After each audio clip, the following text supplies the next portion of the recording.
Hello, everyone. Welcome to my channel. Welcome to whether it's this morning, today, this evening, wherever in the world that you are watching this recording. We're going to do and have a look at November of 2024. We've come through an interesting time. This summer, the summer of 2024, has seen a lot of lives shifted and changed and moved and evaluated. And if I were to use any particular word, I think I would say that for the majority of people, um, the summer has been a huge review. And one of the biggest things that we are reviewing is really from back in 2020. We've come through the whole COVID bit, and yes, there's still talk of COVID around. And this is why we're also seeing a little bit of a resurgence, because I will explain that as I go through tonight. It's tonight for me here. So let me share my screen. Let's have a look to see exactly what the planetary alignment is doing. This is November 1st.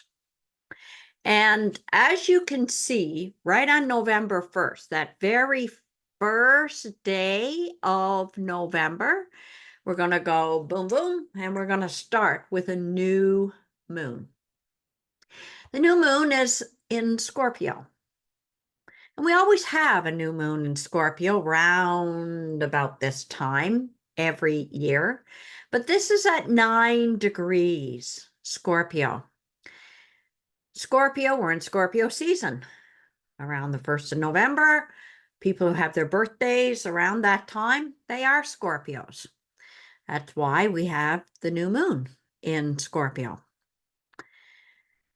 Also, the Scorpio energy is a water sign. If you know any Scorpios, you know that what you actually see in front of you is not who you get. Scorpios spend a lot of their time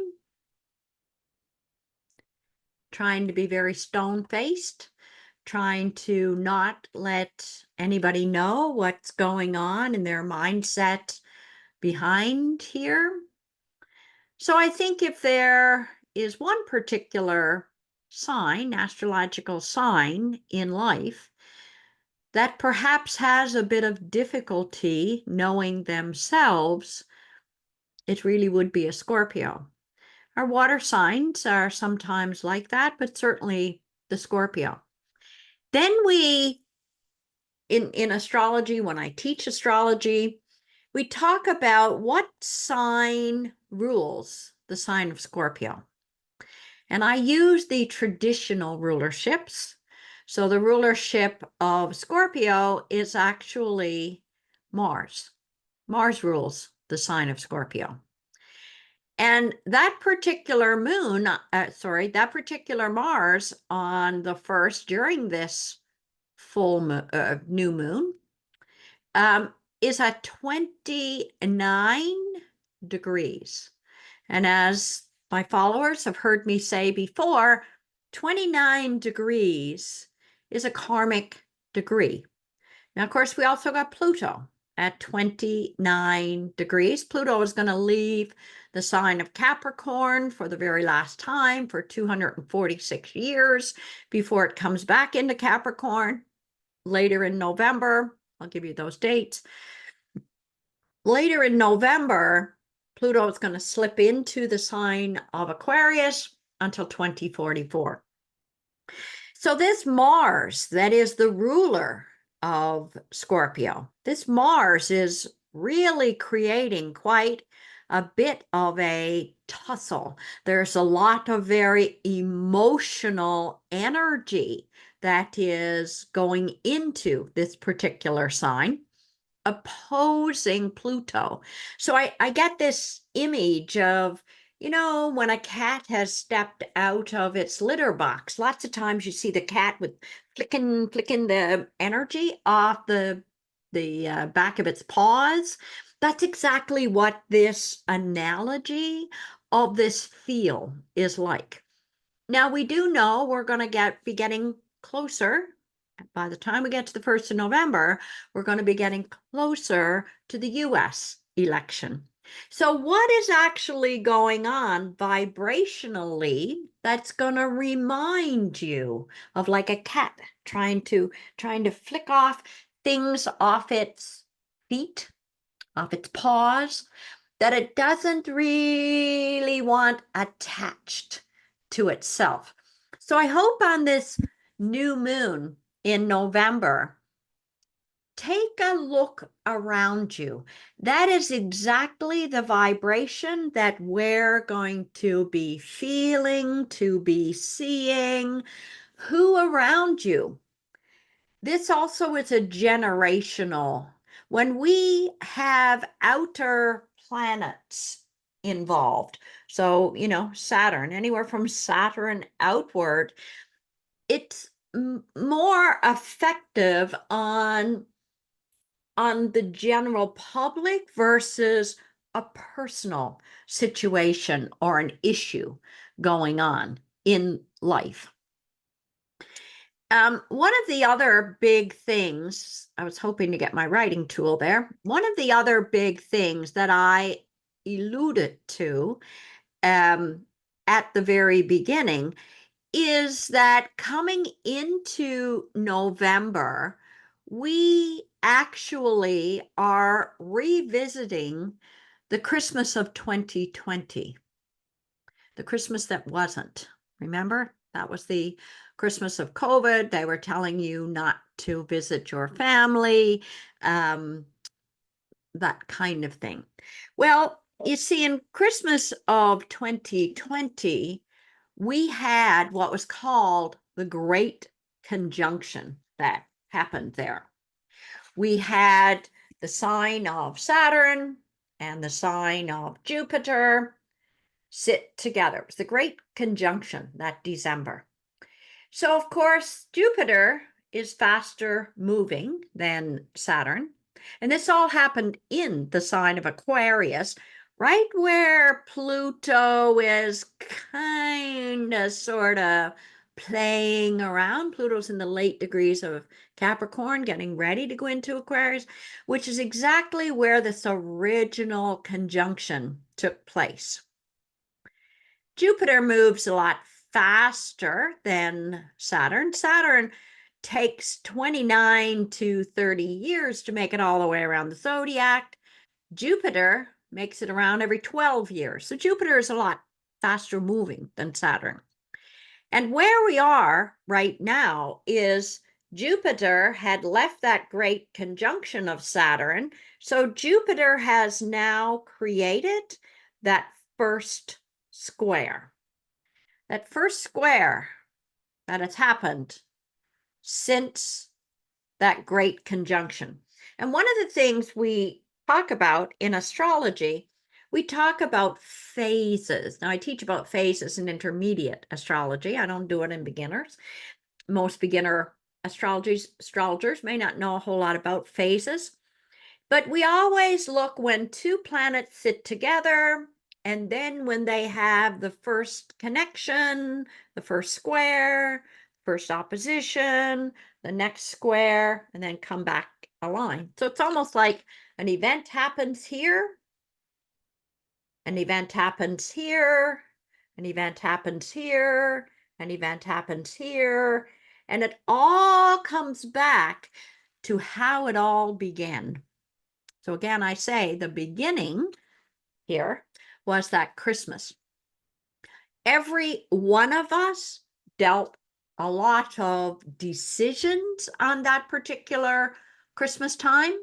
Perhaps we made a whole lot of decisions. Perhaps we were thinking, once I get out of this misery of COVID, once I get on the other side, excuse me, I'm going to do a whole lot of very different things. I'm going to do this, and I'm going to do this, and I'm going to do this, and I'm going to do this.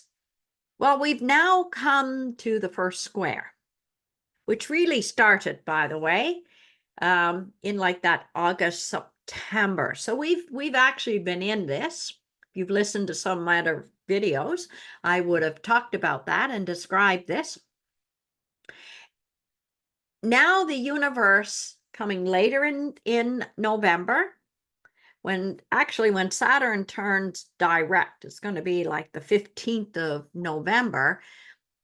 That's when then the universe will say to you, so like, how are we doing on this? How are we doing with some of these things that we said we were going to do? But we've been in, as I said, we've been in this planetary alignment since late July through August through September. And now we're kind of getting down to the wire. And this opposition between Mars and Pluto is going to help bring in a lot of realities that we may have totally missed. So allow this new moon. One of the things on my website is that I have connected the sign of malachite at the gemstone of malachite. Love malachite. It's that green gemstone with all the ridges and so on in it. I've done a complete write-up on my website about malachite. If you have any of your own malachite gemstone, do put it together, sit it together with a clear quartz, a clear gemstone, clear quartz, and put it somewhere that the new moon can actually shine on it. Read what I've written all about malachite and what malachite can actually bring in for you. The vision of malachite is that it goes very much down to the heart of the matter. In my newsletter for November, I've actually talked a lot about malachite and said that in a lot of ways, malachite, the gemstone malachite, reminds me a lot of castor oil and how castor oil works. Castor oil you may put on the skin, but it actually absorbs in. And if you've got a problem going on, you got arthritis, you got a cut, you got a whatever it might be, castor oil doesn't just work on the surface. Castor oil actually goes down into the system, starts the work here, and starts to work itself coming up to the surface. And I always feel that's exactly how the gemstone malachite works as well. I did a talk a few months ago on gemstones, and one of the things I talked about on the gemstones, I talked about if we have an illness, i.e. cancer, we never use a green gemstone because a green gemstone promotes growth. And so if you have cancer, of course, that's something you do not want to do is promote growth. However, if you have broken bones, broken wrist, broken arm, broken leg, and you want to promote growth, to help the growth, then a green gemstone is fabulous. Malachite is amazing. We didn't come to talk about gemstones, so let's move on. When we get to the 2nd of, sorry, oh, I'm on hour. Let me go to day here. When we get to the 3rd of November, we've got Mercury. Mercury, the planet of communication. Mercury will have moved into the sign of Sagittarius. And on that particular day, it's actually making a complete alignment with the moon. Look in your own personal chart. Look where you find this symbol. That's Mercury. And look to see what sign your Mercury is in, because that details to us how you communicate. The sign that Mercury is in our chart shows us our style of communication. Now, one of the things we do know with Mercury going through Sagittarius, Mercury is not very strong in Sag. As a matter of fact, we say Mercury is in its detriment in Sag. Mercury rules Gemini. And if you looked straight across from the sign of Sagittarius, you get the sign of Gemini.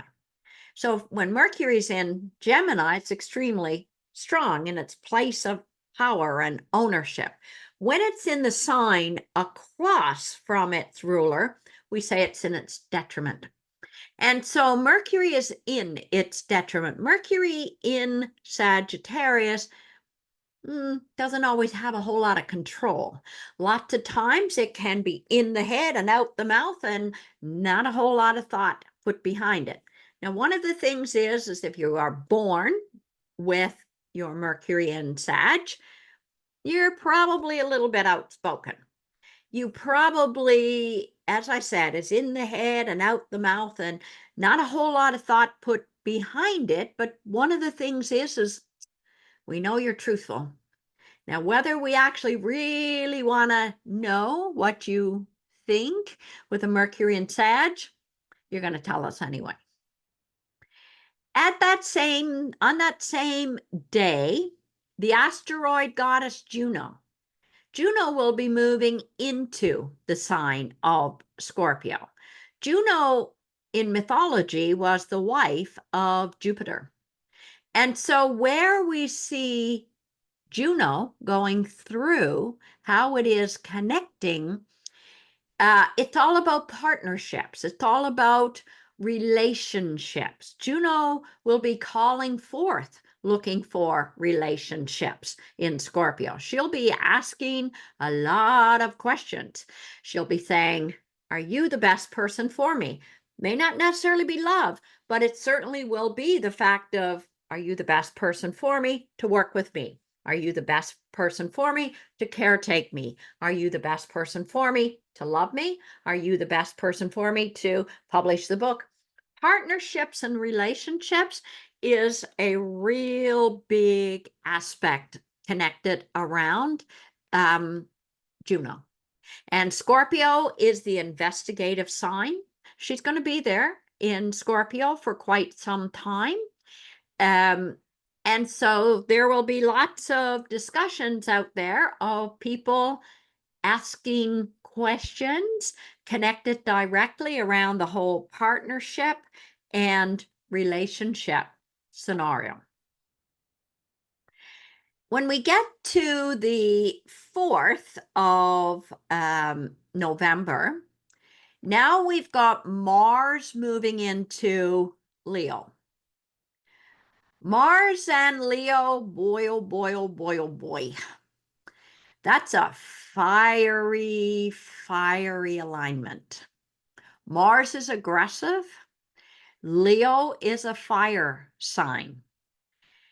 And what we will find is Juno and Mars are in a square.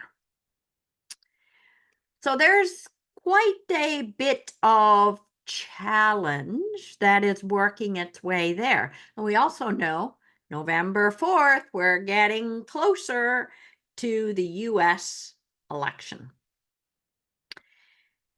Can we expect fireworks here? Yes, I would say that we definitely can expect massive fireworks here.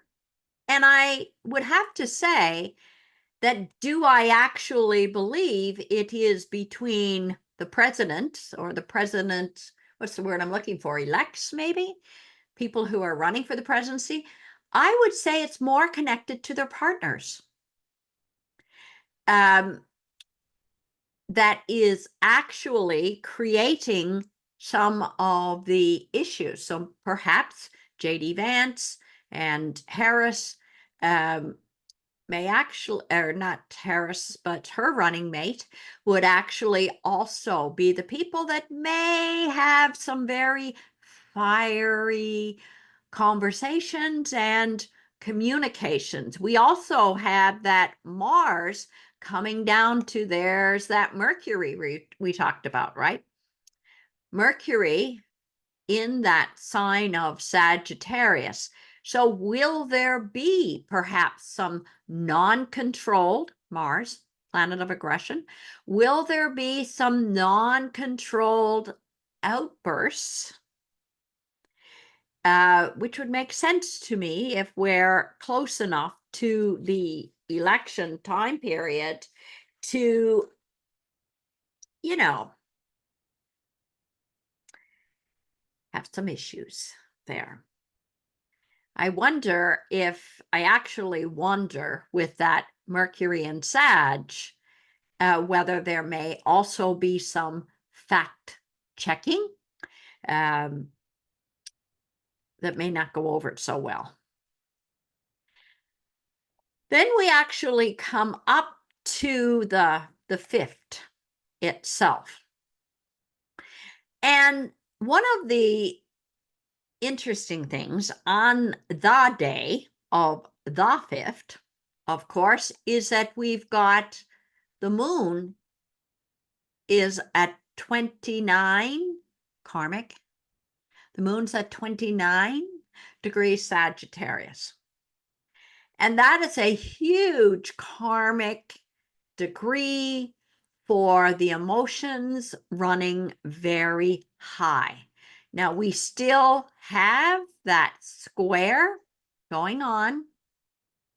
We still have that square going on between Mars and the asteroid goddess Juno. Personally, I suspect this is going to create a whole lot of issue with regards to the counting of the ballots. I suspect that this square is going to be trying to get very tightly. So I expect a very tight race here. Because we also, if we expand our reach to 5 degrees, then we've got a grand trine.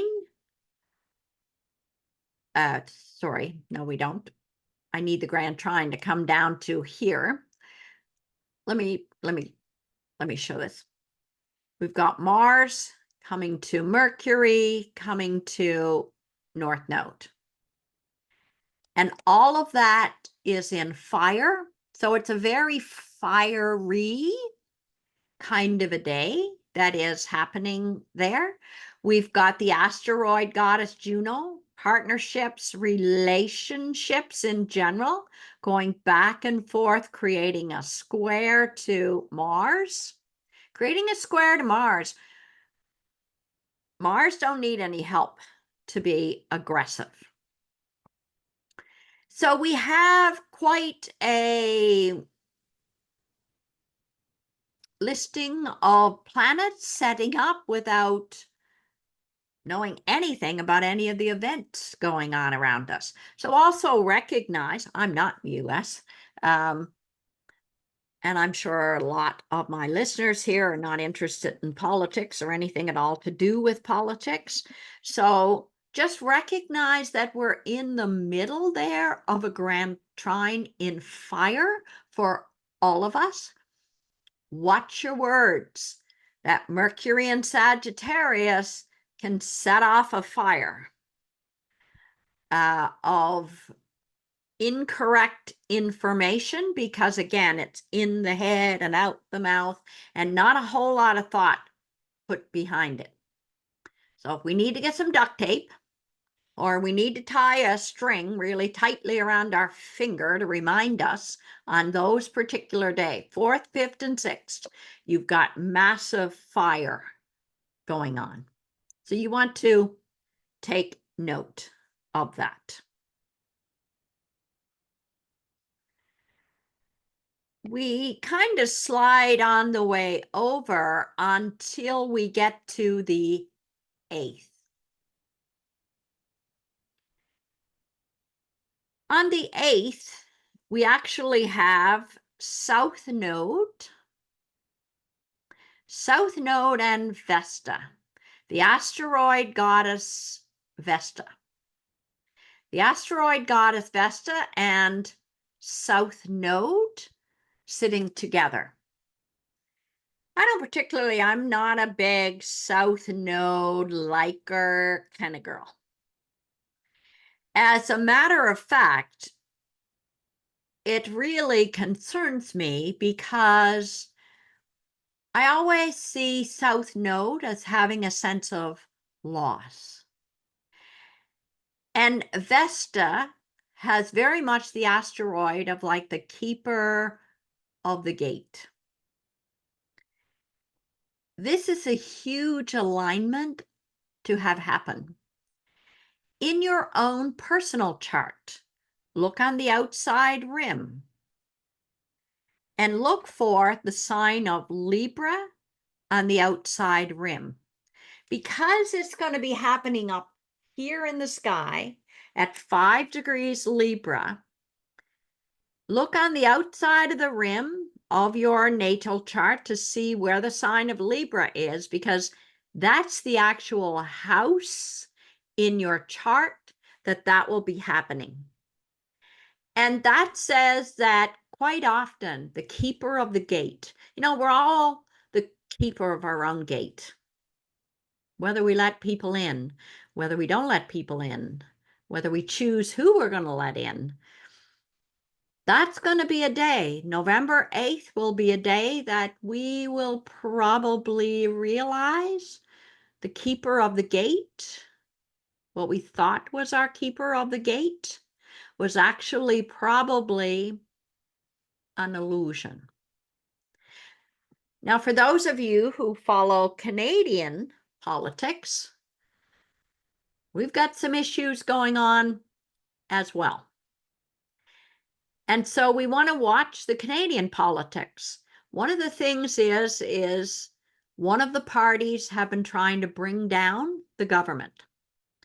Everybody watch on the 8th of November some of the conversations that go on and are taking place, because I suspect when Saturn turns direct, which is actually going to be the 15th of November, that is exactly when we're going to see a whole big political movement. But we're not there yet. We're on the 8th of November. Mark your calendars to pay attention to the news, pay attention to what's going on out there around you. Because we're going to actually come to then about the 10th of November. And on the 10th of November, we're going to have the moon. The moon and Saturn will line up with each other. And that gives us some very emotional type conversations about what it is that we're willing to do, what it is that we are willing to take the responsibility for.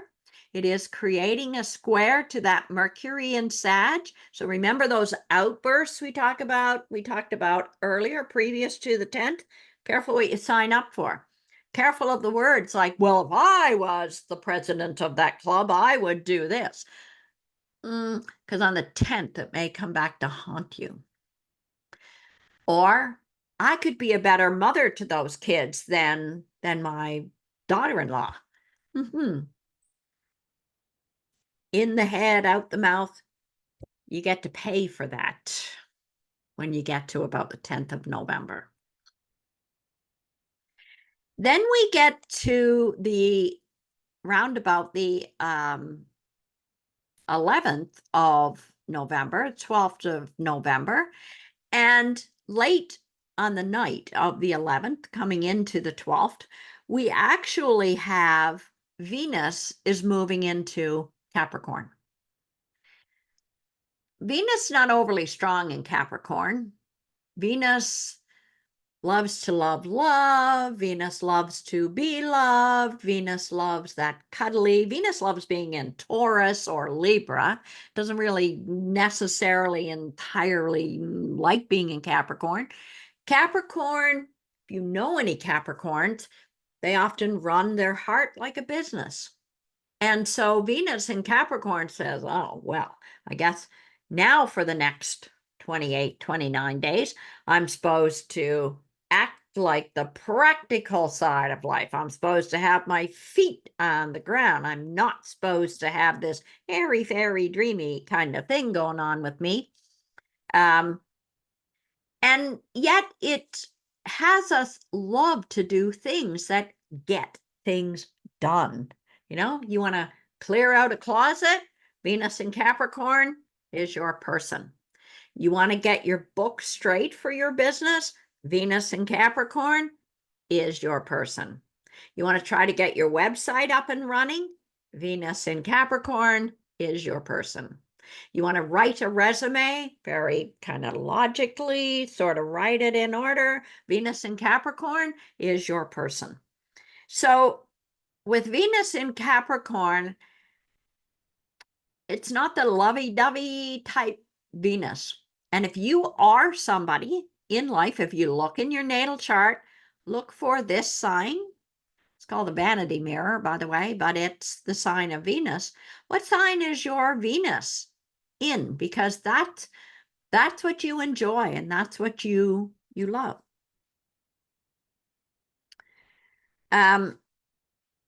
We also, as well, come to the 15th. It's another day to write in your calendar, the 15th of November, because that's the day that Saturn is going to stop retrograding and turn direct. Saturn is saying, you've had a lot to think about since May of this year. You've had a lot to think about since even coming back to March, the ending part of March. There were some decisions you made from March to the end of June. And then after the end of June, you sort of said, well, maybe not. Maybe I'll kind of rethink about this stuff. Maybe I'll give it some re-ideas to whether I actually want to zero in on my intuition, whether I actually want to zero in on the fact of, running my own business. Maybe I'll zero in on how much of a responsibility I want to be for babysitting your kids. Maybe I'll just give some thought to that. And when Saturn turns direct, the 15th of November, Saturn's going to say, what is your decision? Thinking is over. We're done. Thinking is over. And I also think, too, this is when the Canadian government, you can mark those days, somewhere around that 15th, somewhere around that 15th, I think is when there will be a huge swing and a decision. Personally, I think that they will come to the realization they're going to have to call an election. Do I think the election is then? No, I don't. I suspect the election really won't actually happen until Jupiter turns direct, which would be in very early February.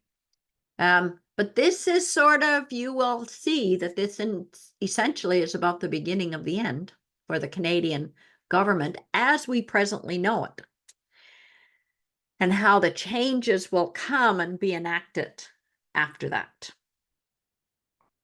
Because also on that exact day, we've got a full moon. Now let me go just by hour here to try and get the moon to 23 degrees. We're watching the moon. This is the moon here. There's 23 degrees. That's on the 15th, later in the afternoon. The moon is at 23 degrees, but look what it's sitting right next to. It's sitting right next to the planet Uranus, the planet of unexpected events. Now, Uranus, as you can see at this full moon, Uranus is retrograding. So Uranus is not going to make any decision just right then. It's just going to show its power of what it could, would, should do. Uranus is not going to turn direct till the very ending part of January. But the decision on what Uranus needs to do is going to be made at that full moon. So that's why I'm saying that I really feel this is where the Canadian election gets pulled into realization. The moon next to Uranus, let me tell you, mark the 15th of November on your calendar. There's also very something unexpected going to come down through the tunnel there. It is in the sign of Taurus. That's often the banking industry. That's also the farming industry as well. That's also the trucking industry. There will be a huge decision that will be made around that full moon. And then we're going to get to the 18th.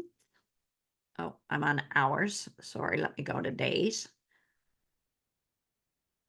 Then we're going to get to the 18th.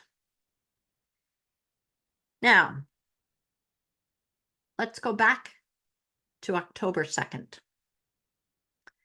October 2nd, we had an eclipse. We had an eclipse at 10 degrees Libra. For those of you who've been following me, or some of my students even, I've often talked about an eclipse. Not a lot happens at an eclipse.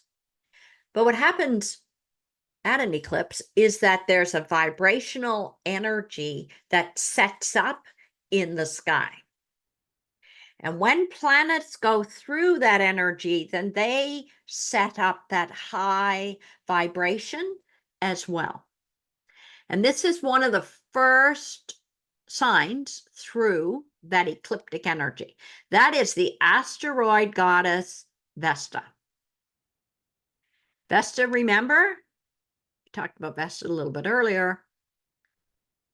Vesta is the guardian.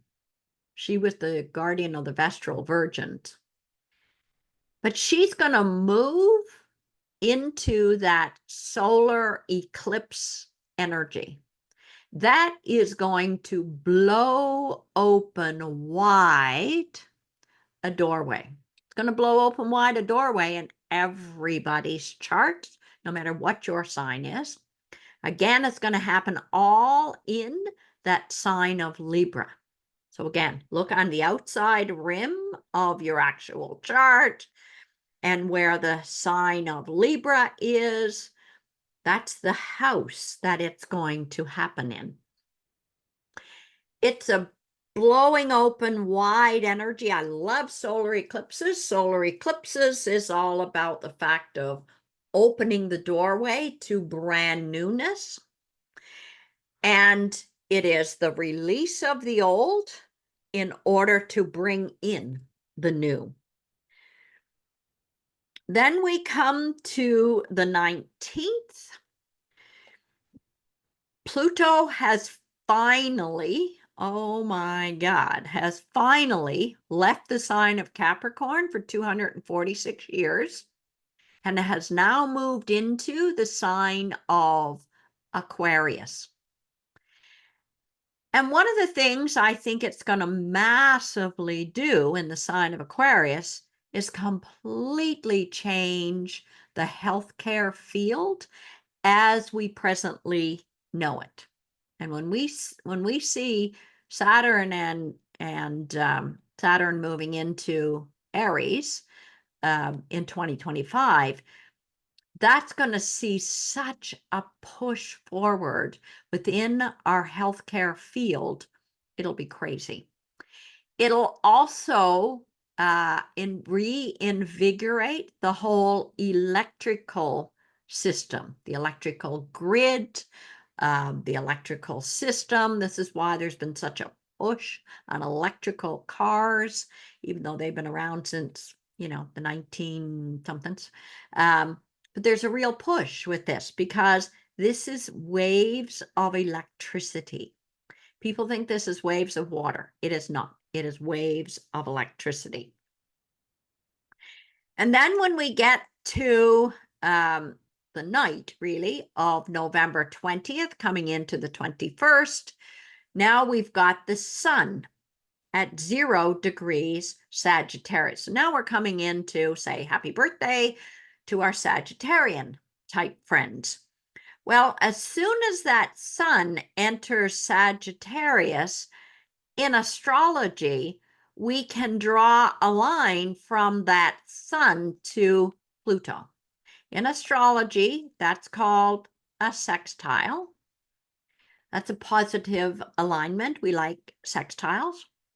And it really sets us in the exact correct place. Now, I suspect, 21st, that's a long ways from election day into the US, but I suspect there's going to be like recounts and check-in and recheck-in, and it's probably really going to take us till the 21st of November to get the exact proper everything that needs to happen. And that's because we need the sun having just stepped into Sagittarius, all about truthfulness, all about laying the cards on the table, all about being open and honest. That this is the alignment that really cements the deal in the very end. And certainly last but not least, we come to the 26th of November. And on the 26th of November, we've got Mercury going to start its retrograde motion. That'll take us into, I think it's the 16th, 15th of December. But it starts in Sagittarius. It's going to stay in Sagittarius. And it starts off sort of having a bit of a connection with Pallas Athene. But Sagittarius is Mercury is in the sign of Sagittarius. Not very strong in Sag. As we said, Mercury's in its detriment in Sag. But, it's all going to be very much zeroing down on the truth. That's what Sagittarius is. Also, on the world stage, Sagittarius is also the airline industry. When Mercury retrogrades in Sag, I always suggest to clients in their personal readings to really be cautious of any type of travel you are doing during that time. There's usually a miscommunication of schedules, a miscommunication of flights, and so on. And I remember one time being at the airport with a Mercury retrograde in Sag, sitting waiting to go out to the gate, and they came over and said, like, your flight is just about ready to go. All we have to do is find your pilot. I thought, yeah, that might be a pretty good idea. It might be a plan. So do recognize that we finish off the month with that Mercury retrograde. There's a lot of change, a lot of shifting, a lot of change, a lot of realizations in November, and also the understanding that all that we have come to understand throughout this whole entire last 4 years is all coming to a culmination. We got this. We are a society that chose to be alive during this point in time, this time in evolution. We're all just a cog in the wheel, but we all have a place within this play of life. And it's to understand your chart, live your chart, be your chart. As Stephen Force, master astrologer Stephen Force says, if you can leave this earth and you have lived your chart, you leave with a smile on your lips. Thank you very much. I always appreciate each of you taking the time to come and hang out and hear all about the planetary alignments and to readjust it into your personal lives. Take care, everyone. I hope to see you. We're doing a class. I talked before about Inspired About Spirituality classes that I'm running. It's the second Wednesday in the month, and this particular one is all about energy medicine. How do we know it works? How would you explain about energy medicine to a naysayer? Is there actually any scientific things behind energy medicine? I hope to see you there. The ability to sign up is on my website, www.hollypool.com. See you there. Take care. Bye-bye.